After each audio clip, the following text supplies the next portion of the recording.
फटफटाका फुटला, धमधमाका झाला, लावा दिवा पंती, उजळू दे भिंती, सण आला घरा, फराळाचं करा, गुळ साखर हसली, करंजीत बसली, कुरकुरीत चकली, पोटभर खाल्ली, चंदनाचे ताट, सोनियाचा पाट, आली आली दिवाळी, बहीण भावा ओवाळी, आली आली दिवाळी, बहीण भावा ओवाळी. नमस्कार विद्यार्थी मित्रांनो, व्यंकटेश एज्युकेशन अँड संस्कृती या आपल्या चॅनलवर सर्वांचे सहर्ष स्वागत आहे. सर्वप्रथम आपणा सर्वांना दिवाळीच्या लक्ष शुभेच्छा. आजच्या व्हिडिओमध्ये आपण नवनीत दीपावली गृहपाठ इयत्ता 6वी याचा आपण मराठीचा गृहपाठ सोडवून घेणार आहोत. व्हिडिओ सर्वांनी शेवटपर्यंत बघा, कारण यातील प्रत्येक प्रश्न आपण स्पष्टीकरणाचे सोडून घेणार आहोत. नेहमीप्रमाणे व्हिडिओ आवडल्यास व्हिडिओला लाईक करा, आपल्या मित्रमैत्रिणींना शेअर करा, चॅनलवर नवीन असाल तर चॅनलला सबस्क्राईब करा.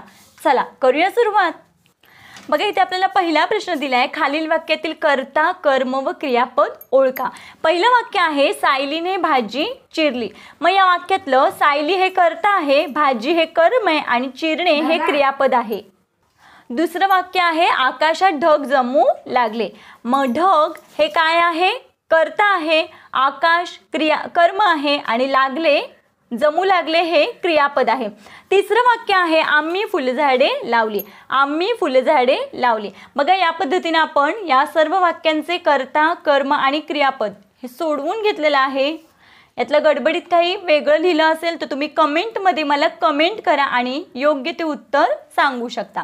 पुढचा प्रश्न बघा, खालील आकृतीतील नामांचे प्रकार ओळखा. बघा इथे सामान्य नाम, विशेष नाम आणि भाववाचक नाम या पद्धतीने आपण लिहिलेलं आहे. बघा व्हिडिओ करताना गडबडीत एखादा प्रश्न चुकला तर तुम्ही मला त्याचं कमेंटमध्ये उत्तर नक्की सांगायचं आहे, कारण गडबडीत माझ्याकडून हे उत्तर चुकू शकतं. पुढचा प्रश्न बघूया. पुढचा प्रश्न आहे खालील वाक्य वाचा, त्याखालील नामे सारणीमध्ये लिहायचेत. बघा या वाक्यानुसार आपण सामान्य नाम, विशेष नाम, भाववाचक नाम आणि धातू साधित नाम लिहिलेले आहेत. या पद्धतीनं आपण हा प्रश्न सोडवायचा आहे. पुढचा प्रश्न आहे खालील शब्दांचे समानार्थी शब्द लिहा.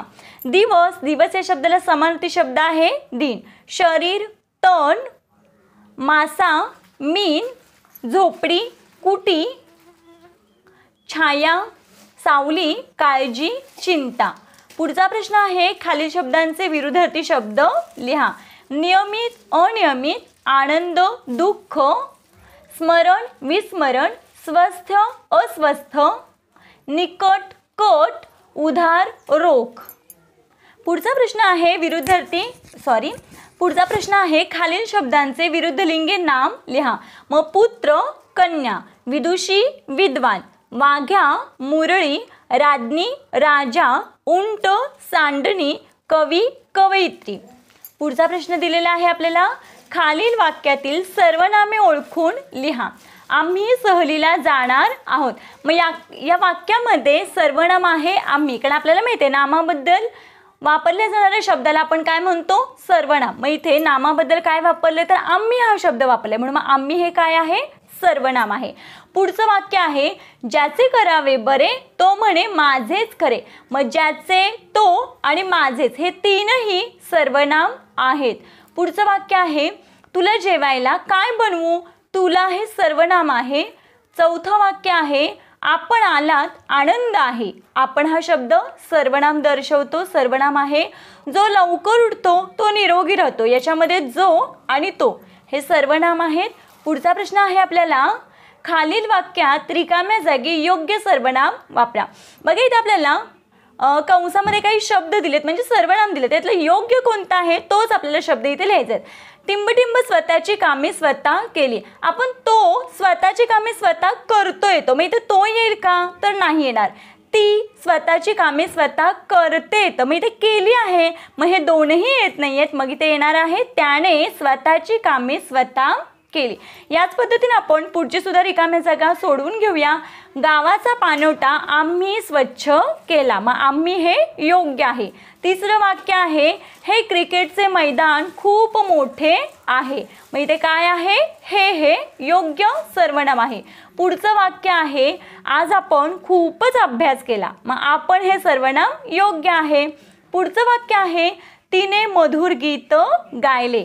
मग तिने हे योग्य सर्वनाम या वाक्यासाठी आहे. पुढचा प्रश्न बघूया आपण.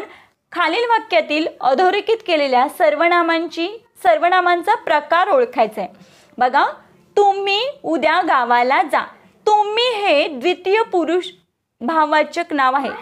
उद्या तुम्ही गावाला जा, द्वितीय पुरुषवाचक नाम. सर्वनामांचे प्रकार आहेत. आम्ही निबंध स्पर्धेत भाग घेतला. आता आम्ही आहे म्हणजे आपल्या स्वतःबद्दल आहे, मग त्याला आपण काय म्हणतो, प्रथम पुरुषवाचक नाम. तिसरं वाक्य आहे जो शिकेल तो टिकेल, संबंधदर्शक शब्द. कारण हे दोन्ही वाक्य एकमेकांशी संबंधित आहेत म्हणून इथे कोणता आहे, संबंधदर्शक सर्वनामाचा प्रकार आहे. पुढचं वाक्य आहे हे सुंदर चित्र कोणी काढले. प्रश्नार्थक किंवा दर्शक सर्वनाम आहेत. आता इथे दोन शब्द आहेत, मग इथे हे दर्शक आणि कोणी हे प्रश्नार्थक सर्वनाम आहे. पुढचं वाक्य आहे मी बजावत असलेल्या देशसेवेची तिला जाणीव होती. मग मी हे प्रथम आहे आणि तिला हे द्वितीय सर्वनाम आहे. खालील शब्दात लपलेले शब्द शोधा आणि लिहा. जसं परवानगी. बघा, परवानगीमध्ये परवा, रवा, रवानगी आणि वाण हे शब्द लपले. तसं पद्धतीनं गैरहजर या शब्दामध्ये गैर, हजर, हर, जर. वर्तमानपत्र या शब्दामध्ये वर्तमान, वर्तन, पत्र, मान, मानव आणि मात्र हे शब्द लपलेले आहेत. भाववाचक नाम भाव, वाचक नाम, नाक, भावना आणि वाचक हे शब्द. तसंच खोडकरपणा, जडणघडण, मोटारसायकल या शब्दांमध्ये हे शब्द लपलेले आहेत. ते आपण आपल्या गृहपाठाच्या ह्याच्यामध्ये लिहून घ्यायचे आहेत. पुढचा प्रश्न बघूया आपण. खालील अपूर्ण जोडशब्द पूर्ण करा. जसे हलकीला हलकी फुलकी शब्द येतो, हलकीला हलकी फुलकी जोडशब्द येतो. तसं साधे या शब्दाला काय येतो शब्द, तर साधे, सुधे. फेर, फेर, फटका. आता उधार या शब्दाची उत्तर आहे ते तुम्ही मला कमेंटमध्ये कमेंट करून सांगायचं आहे. दंगा, दंगा, मस्ती. तंटा, तंटामुक्त, भांडण, तंटा. यापैकी कोणताही एक शब्द तुम्ही लिहू शकता किंवा दोन्ही लिहिले तरीही चालेल. देव, देव, दानव. रोग, रोगराई. पैसा, पैसा अडका. आता बघा, राग या शब्दाचा जोड शब्द राग, लोभ येऊ शकतो. तुम्हाला जर याच्यापेक्षा वेगळं काही उत्तर माहीत असेल तर कमेंटमध्ये मला त्याचं उत्तर तुम्ही कमेंट करून सांगायचं आहे. बघा, अक्कल, बेअक्कल. पुढचा बघूया प्रश्न आपण. खालील शब्दांचा वाक्यात उपयोग करा. जसं की आवाहन शब्द दिले. आपल्याला माहिती आहे गौरी गणपतीचं आपण मोठ्या थाटामाटामध्ये आवाहन करतो की नाही, किंवा आवाहन होतं. मग इथे मी वाक्य लिहिलं आहे भाद्रपद महिन्यात गौरी गणपतीचे आवाहन मोठ्या थाटामाटात झाले. तुम्ही तुमच्या मनाचं वाक्य इथे ॲड करायचं आहे. पुढचा शब्द आहे बक्षीस. मग बक्षीसपासून आपल्याला वाक्य तयार करायचं आहे. मुलांनी वेगवेगळ्या परीक्षेत बक्षिसे मिळवली किंवा स्कॉलरशिप परीक्षेमध्ये मला प्रथम क्रमांकाचं बक्षीस मिळालं. निरुत्तर. निरुत्तर म्हणजे एखाद्या वेळेस आपल्याला उत्तर द्यायला होत नाही त्यावेळेस आपण निरुत्तर होतं. मग बघा, खोटे बोलत असलेल्या ताईला आईच्या हुशारीने निरुत्तर केले. पुढचा प्रश्न बघा, कानोसा. आपल्याला कोणी पाहत नाही याचा मांजराने कानोसा घेतला. अंतरंग. आता अंतरंग हा शब्द आतील भाग किंवा भावना या अर्थाने आपण घेऊ शकतो. मनोज व दीपक अंतरंग मित्र आहेत म्हणजे ते एकमेकांशी क्लोज आहेत. या पद्धतीनं तुम्ही तुमच्या मनाची वाक्य लिहायची आहेत. पुढचा प्रश्न बघूया. खालीलपैकी शुद्ध शब्द ओळखा. मग याच्यामध्ये बघा, भित्तिचित्रे, उदयोन्मुख, पाषाण मूर्ती, रहिवासी, नागरिकत्व, नाविन्य, प्रेक्षणीय, आशीर्वाद, प्रदक्षिणा, साक्षात्कार. या पद्धतीनं आपण हे शब्द लिहून घेतले. हा प्रश्न सोडवून झाला आहे. पुढचा प्रश्न बघूया. खाली दिलेल्या शब्दांवरून म्हण ओळखा आणि लिहा. पहिला आहे हात आणि आरसा. मग हात आणि आरसा हे दोन शब्द असलेली म्हण कोणती आहे, तर हातच्या कंकणाला आरसा कशाला. हातच्या कंकणाला आरसा कशाला. दुसरे शब्द दिले आपल्याला पोळी आणि टाळी. मग याची म्हण आहे ज्याची खावी पोळी त्याची वाजवावी टाळी. पुढचे शब्द दिलेत उंदीर, मांजर. उंदराला मांजर साक्ष. पुढचे शब्द आहे सासू सून. मग याच्या अनेक म्हणी आहेत, त्यातली एक म्हण मी इथे लिहिले 4 दिवस सासूचे 4 दिवस सुनेचे. पुढचा शब्द आहे नवरा बाशिंग. उतावळा नवरा गुडघ्याला बाशिंग. पुढचा प्रश्न आहे ओळखा पाहू. बघा खूप सुंदर प्रश्न आहेत. मागे आणि पुढे 2 तोंडे असतात मला, जमीन भुसभुशीत करण्याची माझी कला, शेतकऱ्याचा मित्र म्हणून ओळखतात मला, ओळखा बरं मी कोण. तर कोण आहे? गांडूळ. आपल्याला माहिती आहे शेतकऱ्याचा मित्र कोण आहे, तर गांडूळ. म्हणून आपल्या इथे या प्रश्नाचं उत्तर आहे गांडूळ. पुढचा प्रश्न बघूया आपण. मुकुट माझ्या डोक्यावर, जांभळा झगा अंगावर, काटे आहेत जरा सांभाळून, चवीने खातात मला भाजून, ओळखा कोण. मग याचं उत्तर आहे वांग. पुढचा प्रश्न बघूया. सुब्बर लाया ज्यात 1 रुपया, ओळखा कोण. मग याचं उत्तर आहे चंद्र चांदण्या. बघा आकाशामध्ये सुपभर लाया, सुपभर लाया म्हणजे चांदण्या, आणि ज्यात 1 रुपया म्हणजे चंद्र. मग या कोड्याचं आपलं उत्तर आहे चंद्र चांदण्या.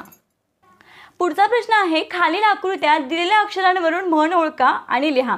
बघा हे शब्द वेडेवाकडे जोडून आपल्याला एक म्हण तयार करायची आहे. एक म्हणजे योग्य म्हण तयार करायची आहे. हे सगळे शब्द आपण वाचायचे आहेत आणि त्याच्यापासून म्हण तयार करायचे आहेत. मग बघा इथे पहिली म्हण तयार होते अंथरूण पाहून पाय पसरावे. दुसरं बघा इथे माशामध्ये काही अक्षरं दिलेली आहेत आपल्याला, त्याच्यातून आपली म्हण तयार होते देखल्या देवा दंडवत. तिसरं या ब्रॅकेटमध्ये आपल्याला म्हण तयार होते कानामागून आली आणि तिखट झाली. पुढचा प्रश्न बघूया. वाक्यप्रचार आहेत आणि त्यांच्या अर्थाच्या जोड्या आपल्याला लावायच्या आहेत. आपल्याला इथं अर्थ सुद्धा दिले आहेत, फक्त योग्य वाक्यप्रचाराभोवती त्याचा योग्य अर्थ आपल्याला लिहायचा आहे. पहिला वाक्यप्रचार आहे चकित होणे, नवल वाटणे. दुसरा आहे मनात घर करणे, मनात बसणे. तिसरा वाक्यप्रचार आहे त्याग करणे, सोडून देणे. चौथा वाक्यप्रचार आहे हातभार लावणे, मदत करणे. पाचवा वाक्यप्रचार आहे सामील होणे, सहभागी होणे. सहावा आहे हबकून जाणे, गोंधळून जाणे, रस असणे, आवड असणे. या पद्धतीने वाक्यप्रचार आणि त्यांचा अर्थ हा प्रश्न आपण सोडवून घेतला. पुढचा प्रश्न आहे खालील प्रश्नांची उत्तरे लिहा. श्यामची आई हे पुस्तक कोणी लिहिलं. आपण सर्वांना माहीत पाहिजे की श्यामची आई हे पुस्तक साने गुरुजींनी लिहिलेलं आहे. पुढचा प्रश्न आहे विंग्स ऑफ फायर हे आत्मचरित्र कोणाचे आहे. मग विंग्स ऑफ फायर हे आत्मचरित्र डॉक्टर APJ अब्दुल कलाम यांचं आहे. पुढचा प्रश्न आहे इंटरनेट या पारिभाषिक शब्दाचा मराठीतील शब्द कोणता. इंटरनेट या पारिभाषिक शब्दाचा मराठी शब्द आहे आंतरजाल. पुढचा प्रश्न आहे भारताचा सर्वोच्च लष्करी सन्मान कोणता. मग भारताचा सर्वोच्च लष्करी सन्मान परमवीर चक्र पुरस्कार हा आहे. तुम्हाच माहीत असलेल्या 3 आदिवासी जमातींची नावे सांगा. भिल्लो, गोंड, महादेव कोळी, ठाकूर, वारली. पुढचा प्रश्न आहे केशव कुमार हे टोपण नाव कोणाचे. प्रल्हाद केशव अत्रे यांचं केशव कुमार हे नाव आहे. तुम्ही पूर्ण वाक्यामध्ये याची उत्तरे लिहायची आहेत. पुढचा प्रश्न आहे दासबोध हा ग्रंथ कोणी लिहिला. दासबोध हा ग्रंथ रामदास स्वामींनी लिहिलेला आहे. पुढचा प्रश्न आहे साक्षात्कार या शब्दात एकूण किती वर्ण आहेत. तर या शब्दामध्ये एकूण 5 वर्ण आहेत. पुढचा प्रश्न बघा आपल्याला असा दिलाय खालील उतारा वाचायचे आणि त्याखालील दिलेल्या प्रश्नांची उत्तरं आपल्याला निवडायची आहेत. आपण उतारा वाचायचा आहे. डायरेक्ट मी प्रश्न वाचते इथे. पाठपुरावा करणे या वाक्यप्रचाराचा योग्य अर्थ कोणता. आपल्याला उतार्यामध्ये कोणता अर्थ आलाय तेच वाक्य तोच पर्याय आपल्याला टिकमार्क करायचा आहे. बघा पाठपुरावा करणे म्हणजे हाती घेतलेले काम पूर्ण करणे. पर्याय क्रमांक क हे आपल्या प्रश्नाचं उत्तर आहे. दुसरा प्रश्न आहे उतार्यावरून असत्य विधान कोणते. मग सद्विचारांपासून आपण माघार घ्यावी हे योग्य आहे. पुढचा प्रश्न आहे वरील उतार्यात आलेला जोड शब्द कोणता. तर या उतार्यामध्ये धर सोड हा जोड शब्द आलेला आहे. जरा डोकं चालवा. खाली एका घनाचे उघडे चित्र दिलेले आहे. जर हे भाग जोडून घन तयार केला तर तो कसा दिसेल. बघा आपण आपल्या नेहमीच्या व्हिडिओमध्ये मग ती मंथनची परीक्षा असू दे, अभिरूप असू दे, ITS असू दे किंवा स्कॉलरशिप परीक्षा असू दे, त्याच्यामध्ये आपण बुद्धिमत्तेमध्ये या प्रकारचे प्रश्न सोडून घेतले. तुम्ही ते प्रश्न सुद्धा पाहू शकता, कारण आपण आपल्या या चॅनेलवर स्पर्धा परीक्षांचे व्हिडिओज अपलोड करत असतो. बघा आपल्याला माहिती आहे की घनाकृती ठोकळा जे अपोजिट बाहेर म्हणजे जे हे बाहेर आलेलं असतं ना, ते दोनही एकमेकांच्या अपोजिट साईडला येणार, म्हणजे विरुद्ध बाजूला. एक या बाजूला तर एक या बाजूला, म्हणजे हे अपोजिट आहे. त्याच्यामुळे हे एकमेकांच्या समोर येतात, लगत येणार नाहीत. त्याच पद्धतीने बघा एक सोडून एक दुसरा, म्हणजे बघा हे मधलं सोडायचं आणि हे जे दोन आहेत ना ते एकमेकांच्या अपोजिट साईडला येणार आहेत, म्हणजे समोरासमोर येणार आहेत. आणि हे सुद्धा एकमेकांच्या समोरासमोर येणारी चिन्ह आहेत. मग याच पद्धतीने आपल्याला घनाकृती ठोकळा तयार करायचा असतो. मग इथे बघितलं तर बघा हे जे दोन गोल आहेत ते लगत आलेत, म्हणजे याच्यानंतर लगतची बाजू आहे. मग हे येईल का नाही, कारण आपल्याला माहिती आहे की हे दोन अपोजिट साईडला येणार आहेत. मग हे अपोजिट साईड आहे का नाही, ही लगतची बाजू आहे. आता इथे जर आपण विचार केला तर बघा ही आकृती आणि ही आकृती लगत दाखवली, मग हे येणार आहे का तर नाही येणार. आणि इथं सुद्धा हे अपोजिट आहे पण इथे लगत दाखवले, त्याच्यामुळे ह्या तीनही आकृत्या येणार नाहीत. मग इथे घनाकृती ठोकळा योग्य आहे चौथा. पुढचा प्रश्न बघा, पेन न उचलता 4 सरळ रेषांचा वापर करून 9 ठिपके जोडा. तुम्ही हे स्वतः करायचं आहे. पुढचा प्रश्न आहे ओळखा पाहू. नका जोडू मला इंजिन, लागत नाही मला इंधन, पाय मारा भराभर, धावते मी सरसर. मग कोण आहे तर याचं उत्तर आहे सायकल. याचं उत्तर आहे सायकल. पुढचा प्रश्न बघा, कारण सायकलला इंजिन नसतं, इंधन सुद्धा लागत नाही, फक्त आपल्याला काय करायचं असतं पायाने फॅन्डल मारायचं असतो, मग ती सायकल सरासरा पळते. पुढचा प्रश्न बघा, पाय नाही चाक नाही तरीही चालते, खात नाही पण प्यायला रंगीत पाणी लागते, ओळखा बरं मी कोण. मग कोण आहे बघा, आपल्या तर विद्यार्थ्यांच्या हातामध्ये नेहमी असणारी गोष्ट आहे, ते आहे उत्तर आहे पेन.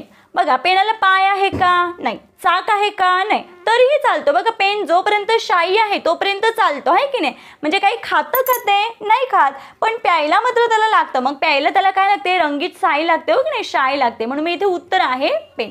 बघा या पद्धतीने आपण आजच्या व्हिडिओमध्ये मराठीचा गृहपाठ सोडवून घेतलेला आहे. आशा करते आपल्या सर्वांना हा व्हिडिओ आवडला असेल. व्हिडिओ आवडल्यास व्हिडिओला लाईक करा, आपल्या मित्रमैत्रिणींना शेअर करा. चॅनलवर नवीन असाल तर चॅनलला नक्की सबस्क्राईब करा. गडबडीमध्ये एखादा प्रश्न चुकला असेल, उच्चार वेगळा आला असेल तर नक्कीच माफी असावी. आणि जर उत्तर तुम्हाला यातलं काही माहीत असेल तर तुम्ही कमेंटमध्ये नक्कीच सांगायचं आहे. भेटूया पुढच्या व्हिडिओमध्ये. तोपर्यंत नमस्कार. पुन्हा एकदा आपणा सर्वांना दिवाळीच्या लक्ष शुभेच्छा. थँक्यू.